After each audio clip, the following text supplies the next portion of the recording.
Retired personal हैं और कभी इनके खिलाफ कोई बात नहीं। एक बाइज्जत आदमी है, टैक्स गुजार आदमी है और अपने इलाके में नेक नाम है, इसलिए सिलेक्शन लड़े, बड़े वोट इन्होंने लिए थे। 7 जून को शाम 6 बजे 7-8 बंदे 2 काली एक सलाई कारों में आए, इनकी दुकान पर बैठे, वो घंटा एक बैठे, पहले चाय मंगवाई, फिर आधे घंटे बाद कहते हैं फिर चाय मंगवाएं और उससे बातचीत करते रहे। फिर यकदम उनका मुलाजम वहाँ काम कर रहा था, यकदम उन्होंने उठाया, उनको उठा के अबडक्ट किया और फोर्सिबली उठा के कार में फेंक दिया और एकदम एक शटर नीचे की ओर गायब हो गया। तो मुलाजम परेशान हो गया, उसने घर वालों को इतला दी। इनको जब पता चला, उसके बाद आज 8वां दिन है, कोई थाना, कोई सरकारी दफ्तर इन्होंने नहीं छोड़ा जहाँ पे जाकर उन्होंने दरख्वास्तें ना दी हो उनकी रिकवरी के लिए, उनके ट्रेस अबाउट के लिए, उनकी वेयर अबाउट्स पता करने के, कहाँ हैं कहाँ नहीं हैं। लेकिन घर वाले मासूम बच्चे, टीनेजर हैं, 18 साल का, को 12 साल का, 13 साल का, वो बेगम हैं जो हाउस वाइफ है, और पूरा घर परेशान है। नीलम वादी से भी जो पूरा ख़ानदान आया हुआ है, जहाँ भी वो बंदा 8 दिन से ट्रेस नहीं हो रहा। हम 4-5 दिन देखते रहे कि शायद ये आ जाएँ या अगर वो केस है तो सामने आ जाएगा, लेकिन ऐसी कोई बात नहीं है। अब इस वक्त सूरत हाल ये है कि हमने थाना दमियाल कैंप में जाके दरख्वास्त दी, उन्होंने एक पर्चा 365 पे ताज़िरात पाकिस्तान का अननोन पर्सन के खिलाफ दायर कर दिया। कहते हैं हमें कोई पता नहीं। फिर थाना संभल G11 में गए, वो भी कहते हैं मेरे को पता नहीं, वहाँ भी उन्होंने दरख्वास्त दी। फिर FIA हेडक्वार्टर गए, वो भी कहते हैं मेरे को पता नहीं। फिर किसी ने कहा जी cyber wing crime sector G13 Islamabad में जाएँ, वहाँ गए, उन्होंने कहा जी हमारे पास कोई ऐसा बंदा नहीं है, ना हमने उठाया है, एक कोई और बंदा है, वो इस नाम का नहीं है, वो किसी और जुर्म में उसके खिलाफ पर्चा दर्ज है। तो हालत यह है कि 8 दिन से हम बेखानुमा वीरां, परेशान हाल, पूरा ख़ानदान और पूरे लोग जो वाबस्ता हैं, उनका कोई ट्रेस अबाउट नहीं हो रहा। और इसकी पार्टी के लोग भी बड़े परेशान हैं कि वो बंदा हमारा गया कि एक शरीफ आदमी है, इज़्ज़तदार आदमी है, उस अपनी पार्टी का मरकज़ी नायब सदर भी है। मजबूर होकर हम यहाँ आए हैं और यहाँ एक अदालत आखिरी कमा जगह हाई कोर्ट होती है जहाँ के दाद रस्सी के लिए दरवाज़ा खटखटाया जाता है।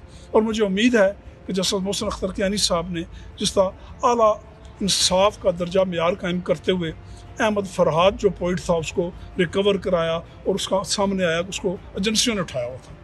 किसी ने यह बताया हमें, लास्ट जो हमारी रिपोर्टेड खबर थी, किसी ने एक इशारा करके किसी महकमे के बंदे ने, मैं नहीं पता नाम उसको जानते, उसका कहा जी इन्होंने आई वालों ने उठाया है। मतलब अंडरस्टैंड, आप डिटेल में जाने की ज़रूरत नहीं है। उससे मैं ट्रेस ये हुआ या पता ये चला कि इस्टेब्लिशमेंट की कोई एजेंसी है जिसने उठाया उन्होंने, और मजबूर होकर हम ये कोर्ट में हैं।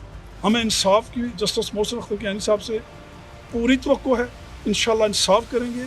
हमारा मजलूम बेगुनाह जो एक शख्स है, एक फ़र्द है, वो सामने आएगा, रिकवर होगा और असल हक़ाइक़ तश्त अज़बाम होंगे।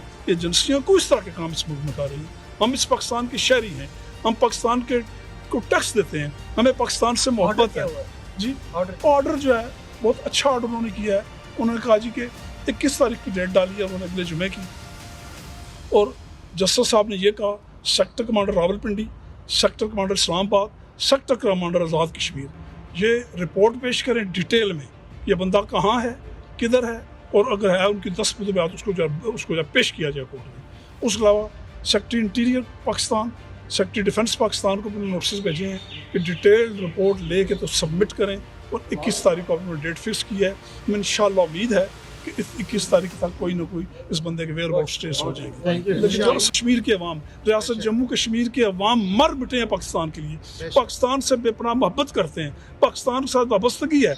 और ये शख्स जो ख्वाजा खुर्शीद अहमद है, ये जम्मू कश्मीर लिबरेशन लीग, इसके जो कायद थे मरहूम KH खुर्शीद हसन खुर्शीद, जो कायद आज़म के प्राइवेट सेक्रेटरी थे, जिनके बारे में हज़रत कायद आज़म ने कहा था पाकिस्तान मैंने, मेरी बहन ने और मेरे टाइप राइटर KH खुर्शीद ने बनाया। यह शख्स है KH खुर्शीद जो पाकिस्तान बनाने वाले में, फाउंडेशन में ईंटें रखने वाला, अपनी रगों का खून इसमें वो शामिल करने वाला है। जबकि 47 में पाकिस्तान बना, उनकी वालदा श्रीनगर में फौत होगी। कायद आज़म हज़रत कायद आज़म ने कहा कि जाएँ वालदा के जनाजे में, उन्होंने कहा नहीं, पाकिस्तान नया नया बनाओ, मैं भी नहीं जाता, पाकिस्तान स्टैब्लिश होगा फिर मैं अपनी वालदा के कब्र पर फातह की जाऊँगा। और एक 6 महीने के बाद कायद आज़म ने ज़बरदस्ती ने भेजा, श्रीनगर गए, वालदा की कब्र फातह करने को। हम लोग कश्मीरी लोग जो हैं, जो पाकिस्तान से मोहब्बत करते हैं, जो पाकिस्तान बनाने वालों में शामिल हैं, हमारे शोदा की बेपनाह लाशें जो जो मंगला डैम में ज़ेर ज़मीन है, ज़ेर आब हैं, हम तो पाकिस्तान के लिए सब कुछ करने के लिए तैयार हैं। लेकिन अगर कश्मीर के लोगों से जिनकी रगों में पाकिस्तान की मोहब्बत और सीने में पाकिस्तान का खलूस मुजन है, तो उनके साथ ये एजेंसियाँ करेंगी तो बड़े अफसोस की बात है, बड़े अफसोस की बात है। और आप मीडिया के जो हजरात हैं, मैं आपका शुक्रिया अदा करता हूँ कि आप इन मामलात में बढ़ चढ़ के दादरसी करते हैं और मिसिंग पर्सनस की बरामदी के लिए आपने कोई दकीका फरोगुजाश्त नहीं रखा।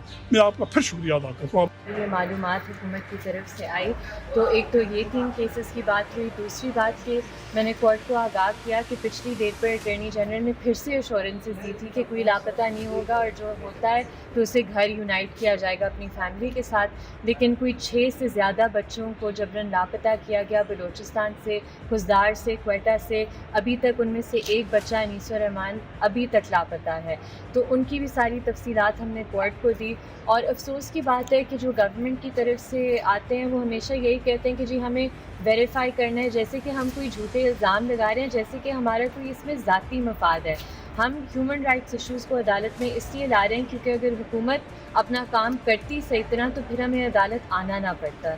तो अब देखते हैं कि आइंदा समात पे क्या डेवलपमेंट्स होती है। एक और भी केस आज लगा हुआ था इन केसेस के साथ। बस खातून राशिद हुसैन है जो कि 22 जून 2019 अल्बतीन एयरपोर्ट से आते हैं नौशकी, और नौशकी में जब लैंड होते हैं उसके बाद हुकूमत पाकिस्तान कहती है हमें तो पता ही नहीं है कि ये शख्स कहाँ है। तो अभी जज साहब ने कहा कि वो फ़ाइल देखेंगे और उस पर जो मुनासिब ऑर्डर है वो करेंगे।